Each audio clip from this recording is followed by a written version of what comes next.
دعا کرو معافی مل جائے اسی عشق کو تھلے کروں دے نہیں ہے دعا کرو کو معافی لگ جائے وہ دن معافی مل جائے تو بڑی گل ہے عاشقی کو تھلے کروں دے کوئی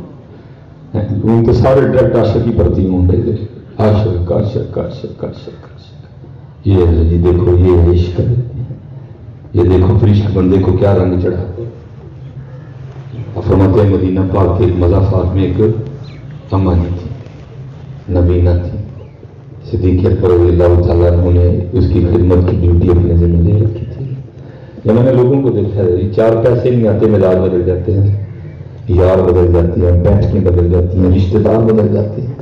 جی اب ہمارا یہ اسٹینڈرڈ نہیں میں کہتا ہوں سارے زمانے کا اسٹینڈرڈ ایک طرف لیکن شان صدیق اکبر کا کیا کہنا ہے سارے زمانے کے اسٹینڈرڈ ایک طرف ہے لیکن یار گار یار مدار کی شان تو دیکھو محبوب فرماتے سب کا حق ادا کر دیا ابوبکر کا حق اللہ ادا کرے گا ذرا شانے دیکھو ذرا جی فرمایا اس کی خدمت کی ڈیوٹی اپنے ذمہ لے رکھی تھی روز اس کے گھر جاتے جا کے جھاڑو دیتے تازہ پانی بھر کے لاتے سالن بناتے روٹی پکاتے اماں کو کھلا کے واپس آ جاتے جب جہاد پہ جاتے نا یا حضور نبی علیہ السلام کی غلامی میں ہوتے تو کسی معقول آدمی کی ڈیوٹی لگاتے بھائی یہ ڈیوٹی تو نے کرنی ہے حضرت عمر فاروق رضی اللہ تعالیٰ عنہ فرماتے ہیں یا صدیق اکبر رضی اللہ تعالیٰ عنہ کسی کی ڈیوٹی لگا رہے تھے میں نے سن لیا آپ کو تشریف لے گیا فرماتے میں نے جا کے اس بندے سے کہا تمہیں نہیں جانا آج میں نہیں جانا ارادہ یہ تھا کہ اس طرح کی خدمت کرنی ہے کہ ہماری کیا اٹھ رہی ہے یہ خدمت پہ آج ہی ہے اور فرماتے میں گیا مقررہ وقت پہ آہستہ آواز میں جا کے السلام علیکم کہا تاکہ ابھی نہ پتہ چلے کون ہے جب خوش ہو کے پوچھیں گے میں خود ہی بتاؤں گا نا فرماتے میں نے جا کے جھاڑو دیا گھر صاف کیا اور واہ بھائی میرے محبوب کے یاروں کی حاضری تو دیکھو یار ذرا انکسار تو دیکھو ان لوگوں کا رضی اللہ عنہم ورضوا عنہ ذرا شان دیکھو ان کا انکسار دیکھو فرماتے تازہ پانی بھر کے لایا فرماتے آٹا گوند کے رکھا فرماتے سالن بنایا سالن پک گیا پھر میں نے روٹی بنائی سالن برتن میں ڈالا روٹی رکھی اماں جی کو اٹھا کے بٹھایا اور فرماتے ہیں ایک نوالا توڑا میں نے اس کو سالن میں ڈبویا اور اماں جی کی اونٹوں سے لگایا کہ کھا لو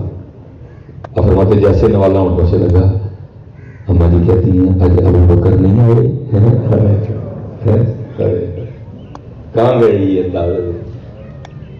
ہمیں دیکھ کے تو لگتا ہے سارے لڑنا آئے ہیں ایسی بات ہمیں دیکھ کے لگتا ہے سارے لڑنا آئے ہیں ایسی بات میں وہ نہ لڑنا ہے انہیں میرے نہ لڑنا ہے پھر میں وہ نہ لڑنا ہے انہیں پھر وہ نہ لڑنا ہے پھر میں وہ نہ لڑنا اور نہیں یار کہاں گئی ہے کچھ کیے صدیق اکبر نہیں آئے حضرت ابوبکر نہیں آئے یار غار نہیں آئے فرماتے ہیں میں نے کہا اس کے لیے تو معروف ہے کہ یہ نبی ہے وہ اس کو تو نظر آتا ہے اگر اس کو نظر نہیں آتا تو اس کو کس طرح پتا کہ ابوبکر نہیں آئے فرماتے میں نے اماں جی سے پوچھا میں نے کہا اماں جی تو ہم تو نظر آتا ہے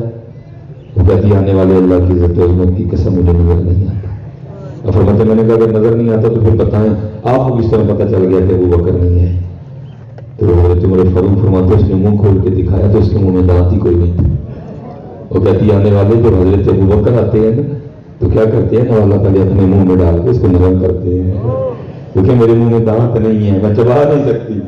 وہ نوالا پہلے اپنے منہ میں ڈال کے نرم کرتے ہیں پہلے اس کو خود چباتے ہیں جب وہ نرم ہو جاتا ہے اس کو چبانے کی ضرورت نہیں رہتی اس نوالے کو میرے منہ میں رکھتے ہیں میں نکل جاتی ہوں آج جب سخت نوالا میرے ہونٹوں سے لگا میں سمجھ گئی ہو نہ ہوا جب ابوبکر نہیں آئے